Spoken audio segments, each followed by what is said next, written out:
आज इस लेक्चर में डिस्कस करेंगे हम स्टेबिलिटी कांस्टेंट या फॉर्मेशन कांस्टेंट। स्टेबिलिटी कांस्टेंट हम दो तरह से निकाल सकते हैं, एक है स्टेप वाइज स्टेबिलिटी कांस्टेंट और दूसरा रहता है ओवरऑल स्टेबिलिटी कांस्टेंट। यानी हम स्टेबिलिटी कांस्टेंट या तो स्टेप वाइज निकाल सकते हैं या एक साथ, तो हमें दो तरह के स्टेबिलिटी कांस्टेंट मिल सकते हैं। ठीक है, अब ये स्टेप वाइज स्टेबिलिटी कांस्टेंट क्या है, ओवरऑल स्टेबिलिटी कांस्टेंट क्या है और इनके बीच में क्या रिलेशन है, ये हम इस लेक्चर में डिस्कस करेंगे। तो सबसे पहले देखते हैं हम स्टेप वाइज स्टेबिलिटी कांस्टेंट या स्टेप वाइज फॉर्मेशन कांस्टेंट क्या रहता है। तो ये सबसे पहले देखेंगे हम। अब इसको समझने के लिए मैं एक एग्जांपल लेता हूं। सपोज हमें एक कॉम्प्लेक्स बनाना है और वो हम बना रहे हैं वाटर में। तो वाटर में क्या करेंगे, हम मेटल लेंगे, मेटल आयन लेंगे और उसके साथ में लिगेंड मिला देंगे, तो हमें एक कॉम्प्लेक्स मिलेगा। अब उस कॉम्प्लेक्स में हर स्टेप पे हम स्टेबिलिटी कांस्टेंट निकालेंगे या हम लास्ट पे ओवरऑल स्टेबिलिटी कांस्टेंट निकाल सकते हैं। तो सबसे पहले मैं देखूंगा कि स्टेप वाइज ये स्टेबिलिटी कांस्टेंट कैसे निकालते हैं और ये क्या होता है step wise stability constant. For example मेरे पास में मेटल आयन है Mn पॉजिटिव और ये है वाटर में रिएक्शन कर रहे हैं, तो मैं ये कह सकता हूं कि it is Mn aqueous. Suppose ये इस तरह है, इसको हम ऐसे भी लिख सकते हैं MnH2O6 टाइम्स हेक्साडेंटेट एक कॉम्प्लेक्स है, एक 6 कोऑर्डिनेटेड कॉम्प्लेक्स है जिसका कोऑर्डिनेशन नंबर 6 है, यानी 6 लिगेंड्स है इसमें। हेक्साडेंटेट नहीं बोलूंगा मैं, 6 लिगेंड्स है इसमें, लेकिन ये लिगेंड जो है ये वाटर है या सॉल्वेंट है। अगर हम कोई दूसरा सॉल्वेंट लेंगे तो सॉल्वेंट कहूंगा मैं। यानी आप मेटल आयन को ऐसे भी लिख सकते हैं, ऐसे भी। अब जब मेरे पास में एक मेटल आयन वाटर में है, अब मैं इसको लिगेंड के साथ रिएक्ट करा रहा हूं, इसको या इसको, तो होगा क्या, देखो रिएक्शन इस तरह होगी। MH2O6 N पॉजिटिव, यानी ये जो एक्वस मेटल आयन है या ये जो एक्वस मेटल आयन है, इसमें लिगेंड आएगा और यहाँ पे मेटल के साथ बॉन्ड बनाएगा, यानी एंटर होगा इस कॉम्प्लेक्स में, लेकिन साथ ही साथ वो एक वाटर मॉलिक्यूल को रिप्लेस करेगा या एक सॉल्वेंट मॉलिक्यूल को रिप्लेस करेगा, तब ये लिगेंड एंटर हो सकता है। इसी तरह से दूसरा लिगेंड आएगा, वो दूसरे वाटर मॉलिक्यूल को बाहर निकालेगा, फिर तीसरा, फिर चौथा, फिर पांचवा, फिर छठा। तो मतलब धीरे धीरे करके क्या होगा कि ये एक एक लिगेंड आएगा और एक एक सॉल्वेंट मॉलिक्यूल यहां से बाहर निकलेगा और यहाँ पे मेटल और लिगेंड का कॉम्प्लेक्स बनेगा। तो इसका मतलब जब हम मेटल लिगेंड कॉम्प्लेक्स बनाते हैं तो वहां पे सॉल्वेंट मॉलिक्यूल्स को लिगेंड रिप्लेस करता है, सिंपली सॉल्वेंट मॉलिक्यूल्स को या वाटर मॉलिक्यूल्स को लिगेंड रिप्लेस करता है। और अगर हमारे पास में जो कॉम्प्लेक्स है वो है Ml6, ये बनाना है हमें, तो यहाँ पे 6 वाटर मॉलिक्यूल्स बाहर निकलेंगे इस मेटल आयन में से, N पॉजिटिव आयन में से, और यहाँ पे 6 वाटर मॉलिक्यूल निकलने के बाद में यहाँ पे 6 लिगेंड्स आएंगे और एक कॉम्प्लेक्स बनेगा, मेटल आयन कॉम्प्लेक्स। इन्हें मैं बोलूंगा एक कोऑर्डिनेशन कॉम्प्लेक्स बनेगा जिसमें ये 6 लिगेंड्स जुड़ गए मेटल के साथ में और 6 सॉल्वेंट मॉलिक्यूल्स या वाटर मॉलिक्यूल्स बाहर निकल गए। या मैं इसको सिंपली भी लिख सकता हूं, ये M एक्वस है, यानी मेटल आयन N पॉजिटिव है, ये एक्वस है, इसके साथ में 6 लिगेंड्स का रिएक्शन कराया और ये बन गया Ml6। लेकिन हमें ध्यान रखना है कि मैं ये लिक्विड स्टेट में ये रिएक्शन कर रहा हूँ, सोल्यूशन फॉर्म में मैं ये लिगेंड्स और मेटल आयन ले रहा हूँ या मेटल साल्ट ले रहा हूँ, तो वहाँ पे सॉल्वेंट तो रिप्लेस होने ही होने, यानी डायरेक्ट ऐसा नहीं होता है। मेटल आयन लिक्विड में वो रहेगा, सपोज वाटर में रहेगा तो एक्वस फॉर्म में रहेगा, यानी इस फॉर्म में रहेगा वो। क्लियर? तो इसका मतलब मैं यहां से वाटर मॉलिक्यूल निकालता हूं और वाटर मॉलिक्यूल के बदले में ये लिगेंड्स एंटर कराता हूं, ये हमें ध्यान में रखना। ठीक है, चलो अब मैं ये रिएक्शन जो ना ये आपको समझाता हूं एक सिंपल तरीके से। यहां पे ये रिएक्शन जो ना ये हम सिंपल यानी स्टेप वाइज मेथड में लेंगे, स्टेप वाइज, और बाद में देखेंगे स्टेप वाइज स्टेबिलिटी कांस्टेंट क्या रहती है। फॉर एग्जाम्पल ये मेटल आयन है, इसके साथ में एक लिगेंड मिल गया, एक लिगेंड, तो ये बन जाएगा Ml, यानी एक मेटल एक लिगेंड। तो ये पहला स्टेप है, यानी पहला लिगेंड आ गया। तो इस वक्त जो स्टेबिलिटी कांस्टेंट होगा वो होगा K1, यानी एट इक्विलिब्रियम हम ये कह सकते हैं K1 is equal to concentration of product divide by concentration of reactants, product of concentration of reactants. अब दूसरे स्टेप में क्या करता है, ये जो Ml बन गया ये दूसरा लिगेंड ऐड कराता है, ये बनाता है यहाँ पे Ml2, लेकिन अब ये दूसरे स्टेप का जो स्टेबिलिटी कांस्टेंट है या फॉर्मेशन कांस्टेंट है इसको मैं कहूंगा K2। तो K2 बराबर होगा product concentration divide by reactant concentration, ठीक है, यानी Ml2 divide by Ml into L, इनकी कंसंट्रेशन। इसके बाद में तीसरा स्टेप करते हैं, तो ये जो Ml2 बन गया तीसरे स्टेप में इसको और एक लिगेंड ऐड होता है, यानी थर्ड स्टेप होता है, और यहाँ पे बनता है Ml3। उस टाइम पे जो स्टेबिलिटी कांस्टेंट है उसको नाम रखेंगे हम K3। तो K3 किसके बराबर होगा, कंसंट्रेशन ऑफ प्रोडक्ट यानी Ml3 divide by concentration of reactants, ये रिएक्टेंट और ये रिएक्टेंट Ml2 और L। अब ये स्टेप वाइज हो रहा है, पहले एक L जुड़ गया Ml बन गया, दूसरा L जुड़ गया Ml2 बन गया, फिर Ml2 के साथ और एक L जुड़ गया Ml3 बन गया। अब लास्ट में चलते चलते सपोज हमें n टाइम्स L ऐड करने हैं, तो क्या होगा, यानी एक L कम होगा, यानी n-1, एक L कम -1 एक कम है, उसमें ये L भी जुड़ गया तो ये बन जाएगा MLN। तो इस कांस्टेंट को, इस इक्विलिब्रियम कांस्टेंट को मैं बोलूंगा ये है last final constant, final stability constant. अब ये जो है K1, K2, K3 these are called stepwise stability constants, यानी K1, K2, K3 and Kn so on. इनको मैं कहूंगा कि ये हर एक स्टेप का अलग अलग स्टेबिलिटी कांस्टेंट है, यानी स्टेप वाइज स्टेबिलिटी कांस्टेंट। बात समझ में आ गई। अब देखो जनरली क्या होता है कि जनरली जो पहला स्टेबिलिटी कांस्टेंट रहता है, पहला यानी K1, ये यहाँ पे ये सबसे ज्यादा रहता है, यानी इसका वैल्यू हाई रहता है। जनरली ये होता है कि K1 is greater than K2, K2 is greater then K3 और K3 is greater then K4 and so on, और लास्ट पे आता है Kn। समझ में आया। तो ऐसा क्यों होता है कि पहला वाला स्टेबिलिटी कांस्टेंट ज्यादा क्यों होता है, इसका वैल्यू ज्यादा क्यों होता है? तो इसका एक रीजन ये है कि जब हम मेटल आयन लेते हैं तो वो सॉल्वेटेड रहता है, यानी उसके साथ में ऑलरेडी 6 वाटर मॉलिक्यूल्स रहते हैं, ठीक। अब ये 6 वाटर मॉलिक्यूल्स के साथ में पहला लिगेंड जब रिएक्ट करता है तो इस लिगेंड को 6 में से एक वाटर मॉलिक्यूल निकालना है। समझ में आया, 6 में से। तो इसका मतलब इसके पास प्रोबेबिलिटी ज्यादा है, ये किसी भी वाटर मॉलिक्यूल के साथ में टकरा के उसको निकाल के अंदर आ सकता है। लेकिन अगर यहाँ पे 5 ही वाटर मॉलिक्यूल होंगे तो प्रोबेबिलिटी कम, 4 ही होंगे तो और कम, 3 ही वाटर मॉलिक्यूल होंगे अवेलेबल, यानी 3 ही जगह अवेलेबल होंगी तो प्रोबेबिलिटी और कम हो जाएगी। बात समझ में आ गई, शाबाश। और दूसरा ये भी है कि मेटल आयन अगर सपोज नेगेटिव लिगेंड के साथ रिएक्ट करता है तो पहले इसके पास में सपोज ये 3 पॉजिटिव चार्जेस हैं, एक नेगेटिव लिगेंड आ गया तो 2 ही पॉजिटिव चार्जेस, फिर एक ही पॉजिटिव चार्ज और सो ऑन, डिक्रीज होता जाएगा। बात समझ में आई। तो यही वजह है कि पहला जो स्टेबिलिटी कांस्टेंट रहता है, यानी पहली रिएक्शन जो है वो ज्यादा हो जाती है, क्योंकि लिगेंड एक ही रहता है और ये एक लिगेंड 6 में से किसी भी वाटर मॉलिक्यूल को निकाल सकता है। लेकिन जब हम K2 में जाएंगे, यानी दूसरे स्टेप में जाएंगे, तो वहां पे वाटर मॉलिक्यूल 5 ही रहते हैं और लिगेंड को 5 ही में से एक वाटर मॉलिक्यूल निकालना है। फिर तीसरे स्टेप में 4 ही वाटर मॉलिक्यूल्स अवेलेबल हैं निकलने के लिए, उसके बाद में लास्ट में एक ही वाटर मॉलिक्यूल होता है, तो स्टेबिलिटी मैं बोलूंगा कि प्रोबेबिलिटी और कम हो जाती है। तो अब सिंपल सी बात है कि पहले वाले को ज्यादा चांसेस रहते हैं, ज्यादा प्रोबेबिलिटी रहती है वाटर मॉलिक्यूल निकालने की, इसीलिए K1 ज्यादा रहता है।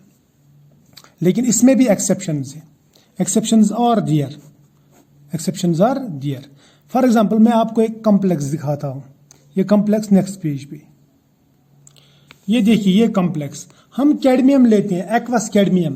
तो इसका मतलब कैडमियम के साथ 6 वाटर मॉलिक्यूल यहाँ पे हैं, कैडमियम 2 पॉजिटिव है, यानी इसके ऊपर 2 पॉजिटिव चार्ज है, और इसका हम 4 Br नेगेटिव ब्रोमाइड के साथ में रिएक्ट कराते हैं और ये बनाता है CdBr4, और ये 6 वाटर मॉलिक्यूल यहाँ से बाहर निकल जाते हैं, यानी ऑक्टाहेड्रल कॉम्प्लेक्स से सपोज टेट्राहेड्रल बन गया।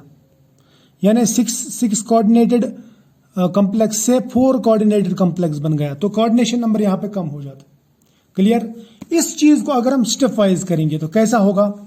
देखो, पहले स्टेप में 6 वाटर मॉलिक्यूल्स में से एक वाटर मॉलिक्यूल निकल गया और उस एक वाटर मॉलिक्यूल के बदले में एक Br ऐड हुआ, तो ये कॉम्प्लेक्स है, ये बनेगा CdH2O 5 टाइम्स Br। अब Br के पास में नेगेटिव चार्ज है, तो ये एक पॉजिटिव चार्ज को न्यूट्रलाइज करेगा, ठीक, और यहां पे एक ही नेगेटिव चार्ज रह जाएगा। बात मेरी समझ में आ गई? तो ये जो स्टेप है, ये पहला स्टेप है, और इसका जो स्टेबिलिटी कांस्टेंट होगा या फॉर्मेशन कांस्टेंट, उसको नाम रखेंगे हम K1। फिर आती है दूसरे स्टेप की बारी। दूसरे स्टेप में क्या होता है? दूसरा Br नेगेटिव इस पे अटैक करता है, दूसरा वाटर मॉलिक्यूल बाहर निकलता है और ये Br अंदर चला जाता है। अब Br हो गए 2 और वाटर मॉलिक्यूल यहाँ पे 5 के बदले में अब 4 ही रह गए। हो गए? यहाँ पे हो गई बात ठीक? शाबाश। एक वाटर मॉलिक्यूल निकाला एक Br ने। अब तीसरे स्टेप में तीसरा Br एंटर होता है और तीसरा वाटर मॉलिक्यूल भी बाहर निकल जाता है। तो इसका जो स्टेबिलिटी कांस्टेंट रहेगा वो K3 रहेगा, यहाँ का K2 रहेगा, यानी फॉर्मेशन कांस्टेंट। ठीक है, तीसरी रिएक्शन के लिए K3 फॉर्मेशन कांस्टेंट। अब चौथी रिएक्शन जो होती है उसमें क्या होता है? उसमें यहाँ पे जो CD है, CdH2O 4 टाइम्स Br2, सॉरी ये वाला CdH3O H2O थ्राइस और Br3, इसमें 3 H2O मॉलिक्यूल है, 3 Br नेगेटिव है। अब चौथे स्टेप में क्या करना है? चौथे स्टेप में Br ने अंदर जाना है, यहां पे जाएगा, ठीक। अंदर जाने के बाद में ये बनेगा CdBr4 और इसने ये जो Br है ये यहां से 3 वाटर मॉलिक्यूल बाहर निकालेगा। कितने वाटर मॉलिक्यूल बाहर निकालेगा? 3। बात मेरी समझ में आई? को 3 वाटर मॉलिक्यूल एक Br के जरिए से बाहर निकलते। यहां पे कितने मॉलिक्यूल्स थे? मान लीजिए 2 स्पीशीज थी, Br नेगेटिव और ये कॉम्प्लेक्स, ठीक। इसे बनाना है CdBr4। यहाँ पे CdH2O thrice Br thrice already है। अब ये 3 वाटर मॉलिक्यूल्स को बाहर निकलना है और एक Br को अंदर जाना है, ठीक है। टोटल स्पीशीज थी 2, ये कॉम्प्लेक्स आयन और ये Br नेगेटिव आयन, ठीक। यहां पे बनता है प्रोडक्ट CdBr4 और बनता है प्लस थ्राइस H2O। कितने H2O बनते हैं? 3 टाइम्स H2O। तो टोटल मिला के प्रोडक्ट में बनते यहां पे 4 स्पीशीज, 4 मॉलिक्यूल्स मैं बोलूंगा। यहां पे कितने थे? 2 ने कितने बनाए? 4। जितने मॉलिक्यूल ज्यादा बढ़ेंगे उतना एंट्रोपी ज्यादा बढ़ेगी, एंट्रोपी इंक्रीज होगी। तो इसका मतलब चौथे स्टेप में एंट्रोपी बहुत ज्यादा बढ़ जाती, ठीक है, ठीक है। और ये एंट्रोपी जो है इसकी वजह से, एंट्रोपी बढ़ने की वजह से यहां पे क्या होता है? यहां पे इसकी स्टेबिलिटी ज्यादा हो जाती है, इसकी स्टेबिलिटी ज्यादा होती है। तो मैं ये कहूंगा कि चौथे स्टेप में स्टेबिलिटी बढ़ जाती है, यानी मैं ये कहूंगा कि K4 is greater then K3, जबकि होना क्या चाहिए था? K3 is greater then K4। सिर्फ इस एंट्रोपी इंक्रीज की वजह से K4 K3 से ज्यादा हो जाता है। बात मेरी समझ में आई? शाबाश। अब और एक स्पेशल एग्जांपल है यहाँ पे मेरे पास में, सपोज ये दूसरा एग्जांपल है, ठीक।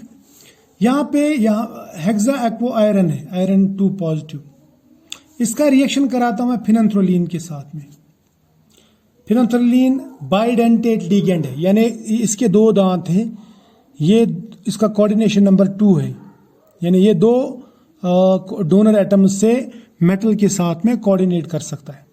तो इसका मतलब फिनैंथ्रोलीन जो है ये जब अंदर जाएगा तो ये 2 वाटर मॉलिक्यूल्स को बाहर निकालेगा। सपोज यहाँ पे इस कॉम्प्लेक्स के साथ में फिनैंथ्रोलीन का रिएक्शन किया, 2 वाटर मॉलिक्यूल्स बाहर चले गए, एक फिनैंथ्रोलीन अंदर आ गया, तो कॉम्प्लेक्स क्या बनेगा? FeH2O 4 टाइम्स फिनैंथ्रोलीन, फेन, यहाँ पे 2 पॉजिटिव, फिनैंथ्रोलीन भी न्यूट्रल ही है, और प्लस ये निकाल देगा 2 वाटर मॉलिक्यूल। बात मेरी समझ लेना। फिर दूसरे स्टेप में यहां पे ये बनता है, ये जो FeH2O 4 टाइम्स फिनैंथ्रोलीन है 2 पॉजिटिव, इसका रिएक्शन फर्दर और एक फिनांथ्रोलिन से करेंगे तो यहाँ पे और एक फिनांथ्रोलिन एंटर हो जाएगा और 2 वाटर मॉलिक्यूल बाहर निकल जाएंगे। तो ये कॉम्प्लेक्स बन गया दूसरे स्टेप में। इसका स्टेबिलिटी कांस्टेंट K2 है, इस वाले का, पहले वाले का K1। अब यहाँ पे तीसरे स्टेप में क्या होता है, ये जो कॉम्प्लेक्स यहाँ पे बन गया इसके साथ में रिएक्ट करता है और एक फिनांथ्रोलिन, तो ये जो बचे कुछ 2 वाटर मॉलिक्यूल है ये भी बाहर निकल जाते हैं और एक अकेला फिनांथ्रोलिन अंदर आता है। ठीक है, जब फिनांथ्रोलिन अंदर आता है तो यहाँ पे 3 फिनांथ्रोलिन यानी 3 बाइडेंटेड लिगेंड्स अंदर आते हैं और these 3 phenanthrolines act as strong ligands with Fe2 positive, यानी ये स्ट्रॉन्ग लिगेंड्स बन जाते हैं। स्ट्रॉन्ग लिगेंड्स का मतलब ये रहता है कि ये इलेक्ट्रॉन्स को पेयर अप कराते हैं, या मैं बोलूंगा ये लो स्पिन कॉम्प्लेक्स बन जाता है। ये क्या बन जाता है, लो स्पिन, जब तीनों फिनांथ्रोलिन होंगे।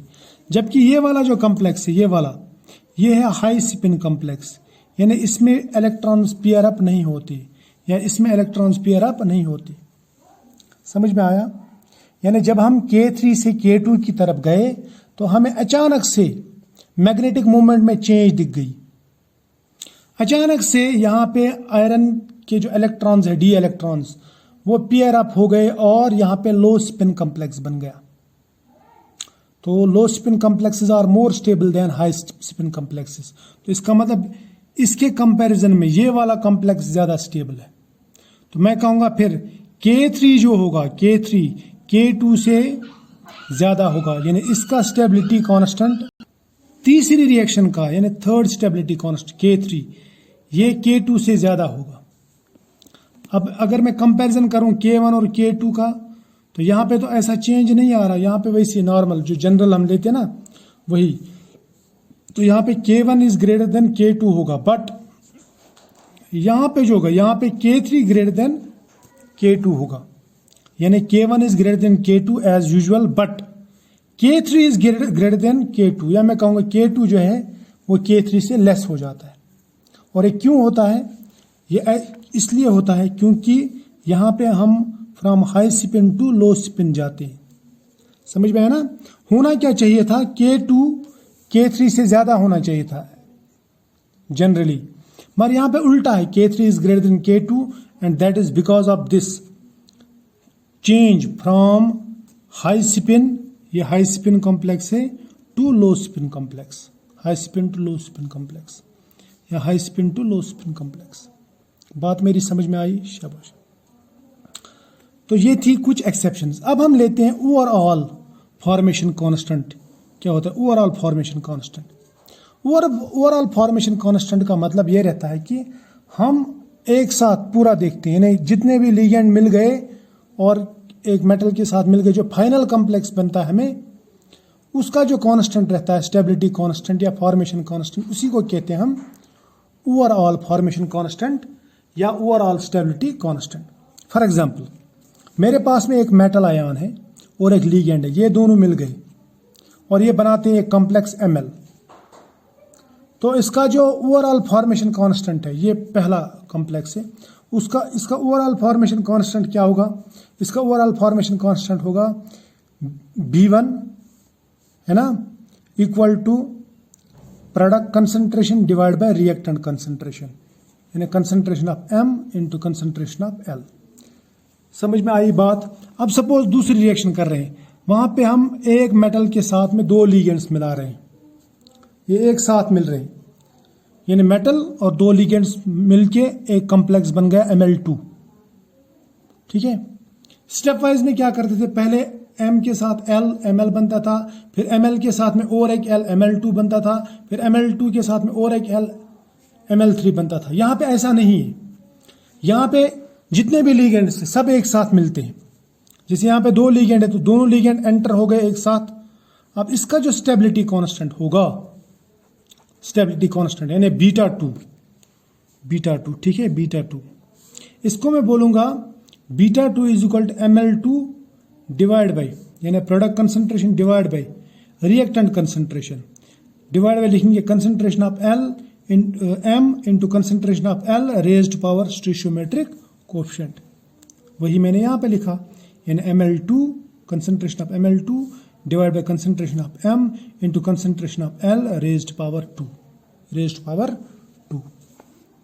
समझ में आया। अब तीसरा मेटल आ गया, मेटल के साथ में हमने 3 लिगेंड लगाए एक साथ, तो ये बन जाएगा Ml3। इसका जो ओवरऑल स्टेबिलिटी कांस्टेंट होगा वो β3 is equal to Ml3 divide by M into L cube. समझ में आ गई बात। इसी तरह से अगर हम M के साथ में n टाइम्स लिगेंड एक साथ मिला देंगे तो वहां पे जो ओवरऑल कांस्टेंट रहेगा यानी Bn, समझ में है ना, M के साथ में n टाइम्स लिगेंड मिला दिए, MlN बन गया, तो ओवरऑल कांस्टेंट क्या कहलाएगा Bn। तो Bn या बीटा n बराबर होगा concentration of product divide by concentration of reactants raised to power their stoichiometric coefficients, यानी ये MlN divide by concentration of M into concentration of L raised power n। समझ में आ गई बात, शाबाश। अब ये जो β1 β2 β3 यानी एक एक अलग अलग, जैसे एक लिगेंड मिल गया तो β1, 2 लिगेंड एक साथ मिल गए तो β2, 3 लिगेंड मेटल के साथ एक साथ मिल गए तो β3, 4 लिगेंड वाला कॉम्प्लेक्स बन गया तो β4 and so on.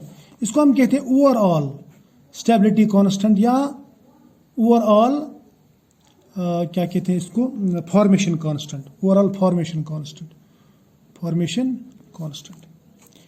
Overall stability constant या फॉर्मेशन कांस्टेंट। बात समझ में आ गई। यानी हम फाइनल देखते हैं कि फाइनली कितने लिगेंड ऐड हो गए मेटल में। अब देखो, अगर मैं इन दोनों के बीच में रिलेशन निकालना चाहूं, स्टेप वाइज स्टेबिलिटी कांस्टेंट और ओवरऑल स्टेबिलिटी कांस्टेंट, तो इसके लिए मैं सिंपल सा एक एग्जांपल देता हूं। मान लीजिए हमारे पास में एक कॉम्प्लेक्स है Ml3, ये बना रहे हैं हम, यानी एक मेटल है उसके साथ 3 लिगेंड एक साथ मिल रहे हैं, तो ये बना रहा है Ml3, ये बन गया complex Ml3 complex 3 ligand metal के साथ।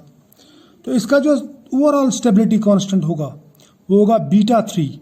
सो β3 is equal to Ml3 divide by M into L raised power 3, यानी स्टोइकियोमेट्रिक कोएफिशिएंट जो है वो पावर में चढ़ाती है। अब इसका स्टोइकियोमेट्रिक कोएफिशिएंट है 1, इसका भी 1, तो 1 नहीं लिखते हम, 3 हमने लिख दिया यहाँ पे। तो इसका जो स्टेबिलिटी कांस्टेंट होगा, ओवरऑल स्टेबिलिटी कांस्टेंट, वो होगा, यहाँ पे देख लें, product concentration divide by reactant concentration raised power their stoichiometric coefficients. इसका स्टोइकियोमेट्रिक कोएफिशिएंट है 1, तो 1 रेज्ड पावर लिख दिया। इसका स्टोइकियोमेट्रिक कोएफिशिएंट भी 1 है, लेकिन L का जो स्टोइकियोमेट्रिक कोएफिशिएंट है वो है 3, तो L रेज्ड पावर 3 लिख दिया। ठीक है, ये होगा ओवरऑल स्टेबिलिटी कांस्टेंट। ठीक, Ml3 divide by M into L cube. अब इसका स्टेप वाइज स्टेबिलिटी कांस्टेंट के साथ में हम रिलेशन देखेंगे, तो हम रिएक्शन स्टेप वाइज देखेंगे कैसे होती। सपोज पहले मेटल के साथ एक लिगेंड ऐड हुआ, तो ये बन गया Ml, तो इसका जो स्टेबिलिटी कांस्टेंट लिखेंगे हम, वो लिखेंगे हम K1 is equal to Ml concentration of Ml divide by concentration of M into L। ठीक है, यानी product concentration divide by reactant concentration. अब दूसरे स्टेप में दूसरा लिगेंड ऐड हुआ Ml के साथ में, तो हम लिखेंगे दूसरा स्टेप हो गया, उसका स्टेबिलिटी कांस्टेंट K2 और प्रोडक्ट बन गया Ml2। स्टेबिलिटी कांस्टेंट किसके बराबर होगा, product concentration divide by reactant concentration, यानी Ml2 divide by Ml into L। ठीक, तीसरा लिखेंगे हम Ml2 के साथ में और एक L ऐड हो गया, ये बन गया Ml3, यानी अब थर्ड स्टेप का जो स्टेबिलिटी कांस्टेंट होगा, थर्ड स्टेप का स्टेबिलिटी कांस्टेंट वो होगा K3, वो बराबर होगा product concentration divide by concentration of reactants, यानी Ml2 इंटू L। यहाँ तक क्लियर आ गई बात, शाबाश। अब अगर हम इनका प्रोडक्ट लेंगे, प्रोडक्ट मतलब हम K1 into K2 into K3 करेंगे, तो हम ले सकते हैं ऐसे K1, यानी स्टेप वाइज स्टेबिलिटी कांस्टेंट जो है ना, इनका हम प्रोडक्ट निकालेंगे K1 into K2 into K3। तो उसका मतलब क्या होता है, हम लेंगे ये K1 इसके बराबर है, मैं लिखूंगा Ml divide by concentration of L, sorry M into concentration of L, ये लिख दिया मैंने। इसके बाद में K2 के बदले में लिखूंगा मैं इनटू K2 के बदले में लिखूंगा ML2 divide by ML into L, ये लिख दिया। इनटू करूंगा मैं K3 के बदले में ML3 ML divide bye ML2 into L। ठीक है, यहां तक तो क्लियर है ना, यानी ये इसके बराबर है ना, तो यही मैंने यहां पे भी लिख दिया। अब क्या करेंगे, देखो जो न्यूमरेटर और डिनोमिनेटर में कॉमन है ना वो कट कर देंगे। जैसे यहाँ पे ML, यहाँ पे ML, ये कट। अब यहाँ पे ML2 और यहाँ पे ML2, ये भी कट। समझ में आया? तो बचा क्या यहाँ पे बचा ML3 का कंसंट्रेशन, और डिवाइड में क्या बचा M और L 1 2 3 यानी ML cube, L into L है ना। तो मैं लिखूंगा इसको ML3 divide by M into L cube. ये K1 K2 और K3 इसके बराबर आ गया। ठीक है, अब आप यही देखो ML3 divide by M into L cube, ये किसके बराबर लिखा था हमने ऊपर, ये देखो ये लिखा था हमने β3 के बराबर। तो इसका मतलब इन तीनों का जो प्रोडक्ट है वो आएगा किसके बराबर, β3 के बराबर, because ML3 divide by M into L cube ये β3 के बराबर है। यहां तक तो क्लियर है ना, शाबाश। तो फिर मैं लिख सकता हूं कि K1 into K2 into K3 ये जो है ये B3 के बराबर है। अब अगर हमारे पास में K1 into K2 into K3 into KN होगा तो वो भी हम लिख सकते हैं, वो सीधा BN के बराबर है। या ऐसे K1 K2 K3 K4 होगा, इनका प्रोडक्ट होगा बराबर B4 के बराबर, यानी product of stepwise stability constant is equal to overall stability constant. Clear? ये होगा यहाँ पे। अब देखो ये जो इक्वेशन है इसको नाम रखता हूँ इक्वेशन नंबर 1। सपोज आपके लिए अगर हम इसको लॉग लेंगे, log of A into B is equal to log A plus log B, ये हमने पढ़ा है ना। इन्हें प्रोडक्ट का अगर हम लॉग लेंगे तो वो प्लस में कन्वर्ट हो जाए, लॉग A प्लस B। अब यहाँ पे देखो, यहाँ पे लॉग किसका लेंगे हम, सपोज इस इक्वेशन का, इक्वेशन नंबर 1 का। तो K1 into K2 into K3 into KN is equal to BN, इसका लॉग लेंगे हम। तो वो बन जाएगा log K1 plus log K2 plus log K3 so on log KN is equal to log BN। ये है ना, log K1 plus log K2 plus log K3 into log KN is equal to log BN, right. अब हम ये जो है ना ये अप्लाई करेंगे एक एग्जाम्पल पे। एक एग्जाम्पल लेता हूँ ये, सपोज कैडमियम अमोनिया के साथ में रिएक्ट करता है और ये बनाता है कैडमियम अमोनिया, मगर एक ही लिगेंड है और इसके ऊपर 2 पॉजिटिव चार्ज। अमोनिया न्यूट्रल है, इसको न्यूट्रलाइज, इसकी चार्ज को न्यूट्रलाइज नहीं कर सकता। और इसका जो स्टेबिलिटी कांस्टेंट आता है K1 का, वो आता है 10⁻².65। फिर दूसरे स्टेप में इसके साथ में दूसरा अमोनिया जुड़ जाता है तो इसका K2 आता है बराबर 10⁻².10। फिर तीसरा अमोनिया इसके साथ में जुड़ जाता है, तीसरा अमोनिया जुड़ जाता है तीसरे स्टेप में। तो इसका जो तीसरे स्टेप का जो स्टेप वाइज स्टेबिलिटी कांस्टेंट है K3, वो आता है बराबर 10⁻1.44। अब देखो इनके जो वैल्यूज है ना वो धीरे धीरे कम हो रहे हैं, बिकॉज हमें मालूम है जनरली ऐसा ही होता है, K1 is greater than K2, K2 is greater then K3 and so on. यहां तक तो समझ में आया। इस तरह से चौथा लिगेंड भी एंटर कराते हैं तो K4 हमें मिलता है, K4 इज इक्वल टू 10⁻0.93। अब अगर मैं इन का ओवरऑल रिएक्शन ले लूँ, ओवरऑल क्या होता है, ओवरऑल हमें ये बनाना है, यानी एक कैडमियम और 4 अमोनिया को मिला के CdNH3 रेज्ड पावर 2 पॉजिटिव ये बनाना है हमें। तो ये बन गया, ये है ओवरऑल। तो इस ओवरऑल रिएक्शन का जो कांस्टेंट रहेगा, 4 स्टेप्स का जो कांस्टेंट रहेगा, वो उसे हम कहते हैं B4, ओवरऑल स्टेबिलिटी कांस्टेंट। अब ये B4 किसके बराबर आएगा, ये इन 4 स्टेप्स के बराबर है, यानी 4 स्टेप वाइज स्टेबिलिटी कांस्टेंट्स के प्रोडक्ट के बराबर मैं बोलूंगा, क्योंकि हमने इससे पहले भी ये किया। तो मैं लिख सकता हूँ B4 is equal K1 into K2 into K3 into K4। अब अगर आप इसको ऐसे भी लिख सकते हैं K1 किसके बराबर है यहाँ पे 10⁻².65 प्लस इंटू करेंगे हम 10⁻².10 इंटू करेंगे 10⁻1.44 इंटू करेंगे 10⁻93 0.93 यानी K1 के बदले ये, K2 के बदले में ये, K3 का वैल्यू, K4 का वैल्यू। अब bases are same, powers are added, तो β4 जो बनेगा β4 ये हमें निकालना है। इन बेसिस को रखो सेम, इन पावर्स को करो ऐड, ठीक है। ऐड जब करेंगे ना उन पावर्स को, तो आपको मिल जाएगा β4 बराबर 10⁻7.12। ठीक, अब अगर आप लॉग लोगे तो लॉग आ जाएगा बराबर log β4 is equal to log 10⁻7.12। Log और 10 कट है ना, और ये बन जाएगा लॉग ऑफ β4 इज इक्वल 7.12। ठीक, अब इसके लिए आपने पढ़ा भी होगा, अगर ln x raise power y है, सपोज ये z के बराबर है, ठीक, या मैं बोलूंगा ln जो x है वो है बराबर y रेज पावर z। ठीक, या ये छोड़ो, ये मैं सिंपल में बोल देता हूं। अगर आप सपोज ln x लेंगे ना, ये बराबर है y के, अगर आप x लेंगे, x बराबर होगा ln, इधर ले जाओ तो ये बन जाएगा एक्सपोनेंशियल ऑफ y। अब अगर आप लेंगे log बेस 10 कहते हैं इसको, log x is equal to y, तो x बराबर हो जाएगा फिर 10 रेज पावर y की। समझ में है ना, तो log जो है ये 10 का उल्टा है, उल्टा।